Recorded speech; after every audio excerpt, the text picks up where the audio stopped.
Bom dia, queridos alunos do 8º ano A. Tudo bem com vocês? Espero que sim. Aqui é a professora Carol, de português.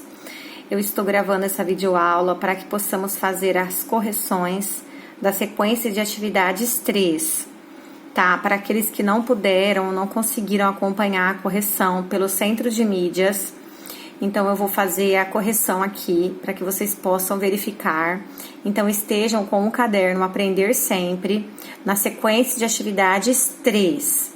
Vamos lá? Aí nós teremos mais uma aula essa semana que eu utilizarei para fazer uma revisão do conteúdo que vocês deverão estudar para a avaliação do primeiro bimestre. Vamos lá? Então, na sequência de atividades 3, nós temos ali na aula 1, desvelando o gênero reportagem, certo? Então, com essa aula, o intuito é que vocês compreendam e identifiquem as características desse gênero jornalístico, né? No caso, que é a reportagem. Aí nós temos aqui um texto, né? Pandemia desperta ações positivas em todo o planeta. E aí nós vamos para a atividade, que no caso pede para que vocês observem os elementos linguísticos que compõem a reportagem. Então aí vocês vão ter que dar uma analisada, tiveram que dar uma analisada, né, em todos os elementos que tem aqui, para então poder identificar as questões da melhor forma possível. Então a pergunta é: qual é o título? Então o título muito simples, né? Pandemia desperta ações positivas em todo o planeta. Vou voltar aqui. Então, olha só o título. Sempre em letras maiúsculas para despertar o interesse do público. Então, o título é Pandemia desperta ações positivas em todo o planeta. Qual a temática abordada, né? Qual é o tema abordado nessa reportagem? No caso dessa reportagem, é abordado sobre os reflexos positivos da pandemia nas ações das pessoas de todo o mundo. Ok? Então, dei uma verificada se vocês acertaram, se ficou incompleto, vai só complementar. Em que data foi publicada e quem escreveu? Então, você tem que voltar a todo momento na reportagem para você fazer a coleta de dados. Em março, abril de 2020, e quem escreveu foi Joana Cataldo. Qual a finalidade do jornal ao veicular essa reportagem? Gente, todo texto tem uma finalidade. Nunca um texto ele é escrito de forma involuntária. O que é a finalidade? É o motivo pelo qual aquilo foi feito, o motivo pelo qual aquilo foi escrito. Para todo texto sempre existe um público-alvo, né? Então, a finalidade dessa reportagem é informar os leitores, vou aproximar para ver se vocês conseguem ver melhor, é que na tela do computador fica um pouco claro mesmo, é informar os leitores acerca dos acontecimentos globais advindos da pandemia, né, advindos da pandemia, com destaque para as iniciativas positivas que têm sido desenvolvidas mundialmente, ok? Então, a finalidade é informar os leitores, né? Com relação à linguagem empregada na reportagem, podemos dizer que trata-se de uma linguagem formal ou informal? Pessoal, como nós estamos falando de um gênero jornalístico, então nós não podemos utilizar a norma coloquial, nós não podemos utilizar a linguagem do dia a dia. Então tem que ser a norma padrão, que ela é bastante veiculada nos meios jornalísticos, correto? É comum o uso da linguagem pessoal acerca dos fatos abordados? Não, não é comum o uso da linguagem pessoal, porque como trata-se, né, de um texto jornalístico, então esse texto ele tem que, o redator tem que manter distância, né? Ele não pode deixar transparecer os seus sentimentos, né? Ele tem que buscar ser imparcial. Então a resposta é não, e vocês explicando fica melhor ainda. Certo? Agora vamos para a questão 5. Transcreva 2 citações em que o jornalista traz a fala de terceiros para a reportagem. Então eu vou colocar aqui 2 citações. E como estamos falando de citação, sempre tem que vir entre aspas, viu? Todas as vezes que você retira algo de um texto, você tem que colocar entre aspas para fazer referência que aquilo não é seu. Um dos meus vizinhos sempre tocava saxofone. Ele sempre cantava Volare, famosa canção italiana, e terminava tocando o hino da Itália. Depois de ver as várias máscaras que estavam sendo feitas ao redor do mundo, fiquei inspirada e decidi usar a cultura local e criar uma versão africana. Bom, aí nós vamos para a aula 2, notícia, refletindo sobre o gênero textual. Ainda estamos no gênero jornalístico, né? Saímos da reportagem, entrando na notícia, continuamos com os elementos constitutivos da notícia, com as principais características desse gênero textual. E aí vim aqui pesquisando e aprendendo para vocês acessarem o link do Jornal Joca, né? E na sequência procurar responder as questões que seguem. Como a notícia está articulada no que se refere aos elementos que a compõem? Então a resposta é: a notícia está bem articulada e apresenta elementos essenciais em sua produção, como manchete, lead, intenção, formalidade, informação, objetividade. Ou seja, todas as características que é preciso ter ao escrever uma notícia. Quais informações mais importantes apresentadas pela notícia? Em que parte da notícia elas se concentram? A disponibilidade do acervo do museu pela internet, diferentes canais de acesso, acompanhamento da obra de restauração, destaques da exposição. As informações principais se concentram no lead, o primeiro parágrafo. Então, gente, todas as vezes que falar de lead, vocês vão observar o primeiro parágrafo, que ele deve trazer o destaque principal, todas as respostas para as perguntas: quem, como, quando, né? Por quê? Todas essas questões elas devem ser respondidas no primeiro parágrafo, que chama-se lead.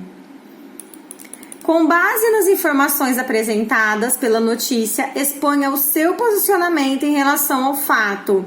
Bom, apesar de ser uma resposta pessoal, espera-se que você, estudante, seja favorável à exposição do museu pelas mídias digitais, visto que isso tornará possível o acesso às obras de arte e o acompanhamento dos serviços de sua reforma por todos os interessados. Aí a gente vem para a questão 2. É possível que você tenha lido ou ouvido alguma questão relacionada à notícia que acabou de ver sendo veiculada por outro canal. Caso consiga lembrar o que disseram ou escreveram sobre a mesma temática, aproveite o espaço abaixo e compartilhe. Então aqui era para a gente fazer um compartilhamento, que nesse momento não é difícil, né?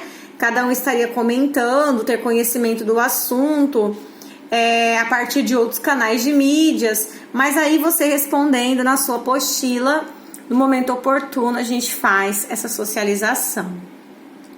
Causando impacto na aula 3, né? Analisar os recursos utilizados para impactar, para chocar.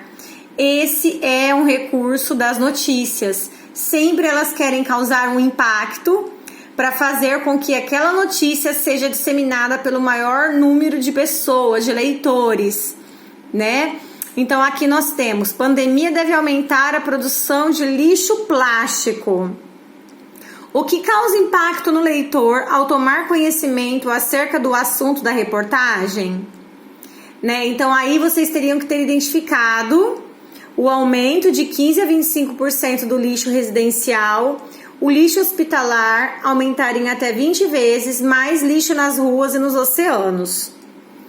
Quais os modalizadores presentes no fragmento da reportagem? Modalizadores. Uma espécie de delimita a máscara. A expressão pode ser passa a ideia da incerteza. Estima-se passa a ideia de possibilidade. Então, pessoal, modalizador, para quem não sabe, é não ser radical nas suas informações, nas suas opiniões. Ao invés de você falar todos, você fala assim, grande maioria, a grande parcela. Ao invés de você falar assim, ninguém, você fala quase ninguém. Então, assim, você não generaliza. Então, os modalizadores, eles servem para você não ser radical, não fazer nenhuma afirmação generalizada que pode te levar ou para injustiça ou para mentira. Isso que é ser modalizador. Usar palavras que ficam meio que no meio termo ali. Geralmente as palavras muito extremistas são tudo, nada, sempre, todos. Elas acabam generalizando. Sempre, nunca. Retire frases do texto em análise e reescreva-as, inserindo modalizadores que expressem certeza, incerteza e afetividade. Então, nós temos algumas opções. Sem dúvidas, as pessoas estão usando mais materiais descartáveis. Talvez, ó, um modalizador, talvez as pessoas estejam usando mais materiais descartáveis. Lamentavelmente, estão usando mais materiais. Então, são palavras que elas não generalizam, elas dão uma abertura, né? Bom, aí nós temos a aula 4, saia de cima do muro. Né? E aí era para você utilizar o espaço abaixo para reorganizar um resumo que você escreveu, em consideração os aspectos discutidos nesta aula, capacidade de fazer uma síntese com uma objetividade, ou seja, pegar um assunto e falar os pontos principais sem ficar contando tudo de uma forma muito detalhada. A síntese ela é mais geral. Aí depois tente recapitular informações relevantes sobre a produção de resumos. Então aqui espera-se de vocês que vocês tenham a capacidade de síntese e objetividade, de saber organizar um texto que é grande, muitas vezes em poucas linhas, mas dizendo tudo o que é preciso, apresentar em poucas palavras o que de fato é essencial para o interlocutor, organizar as ideias, informações principais, ser conciso e seletivo. Tudo isso que você precisa para fazer síntese ou resumo, ok? Mesmo assunto, gênero textual diferente. Eu tô falando um pouco rápido porque isso já foi corrigido. Eu estou repassando para pessoas que por um motivo ou outro não puderam fazer essa correção, ok? Mesmo assunto, gênero textual diferente. Aí nós temos a era dos robôs está chegando e vai eliminar milhões de empregos. Vamos para a questão. De modo global, de que falam os textos? Então vamos lá. O texto A trata da situação da perda de empregos pelos cidadãos de classe média em razão da tecnologia avançada. O texto B trata de uma reclamação e pedido de substituição de um produto comprado e entregue com defeito. Quais os contextos de produção dos textos lidos? O texto A foi produzido no momento em que as exigências por mão de obra mais qualificada se fazem presentes, sobretudo relacionado ao domínio operacional de computadores. O texto B foi produzido na necessidade de fazer valerem os direitos do consumidor que se vê lesado pela empresa e precisa se manifestar. Em que situação há entre os textos aproximações e distanciamentos? Aqui é para vocês falarem o que tem em comum e o que tem de diferente. Eles se aproximam por tratar de questões relacionadas ao poder de compra, a presença do computador em nosso meio, né? E eles se distanciam porque um expõe dificuldades e o outro reclama por uma situação individual. Uma costura é possível, aqui é produção, e aí foi explicado na semana passada sobre coesão sequencial e referencial. Até coloquei no grupo uma explicação sobre a referencial e a sequencial. Aí chegou a vez de produzir. Aqui não tem correção, tá? Aqui é tudo mesmo que produção do aluno, né? Então não tem uma resposta que a professora possa passar para vocês. Aí começa a sequência de atividades 4, que eu não vou falar hoje, para que não fique muita informação, porque aí na nossa próxima aula eu vou falar mais de uma forma sucinta, vou fazer uma síntese, um apanhado geral sobre o que vocês devem estudar para avaliação. Então, assim, hoje foi para fazer uma correção, para fazer uma passada na sequência 3. Espero que vocês tenham feito a correção, que vocês tenham complementado respostas que porventura possam estar incompletas, que vocês anotem se tiverem dúvidas e enviem para mim. Não fica com a dúvida, tá bom? Logo tudo isso vai passar, nós vamos poder estar com o nosso ensino como sempre foi, mas enquanto isso não acontece, cada um fazendo a sua parte, cada um dando o seu melhor, com fé de que tudo vai passar e vai. Espero que vocês tenham uma ótima semana, fiquem com Deus e um beijo no coração.